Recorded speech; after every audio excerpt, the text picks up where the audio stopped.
ننګرهار کې راستنو شو هیوادوالو ته په ښارګوټو کې نمرې ورکول کیږي. د ننګرهار مرستیال والي مولوي عزیز الله مصطفی سره د کور او ښار جوړونې رئیس قاری محمد نبی په مشرۍ له مرکز څخه راغلي تخنیکي پلاوي وویل چې د دې ولایت په یو شمېر ښارګوټو کې راستنو شو هیوادوالو ته نمرې ورکول کیږي او د سروې په برخه کې د همکارۍ غوښتنه وکړه. د کډوالو ستونزو ته د رسیدنې عالی کمیسیون وړمه ورځ له پاکستان او ایران څخه هیواد ته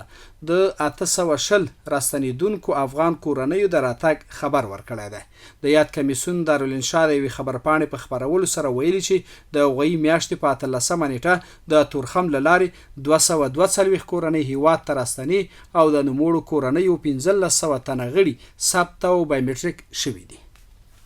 د بامیان ولایت ځایي مسؤلین وایي چې دغه ولایت په شیبر ولسوالۍ کې د 10 میلیون افغانیو په لګښت د بیلابیلو پروژو چارې پیل شوې. د یاد ولایت ویان صبور سیغانی باختر اطلاعاتي اژانس ته ویلي چې دغه پروژې د شیبر ولسوالۍ په جلمیش دره کې د سولدیراتي موسسې په مالی ملاتړ د 10 میلیون افغانیو په لګښت پلي کیږي. او د قندوز د کلیو بیا رغونې او پراختیا ریاست مسؤلینو د دغه ولایت د امام صاحب ولسوالۍ په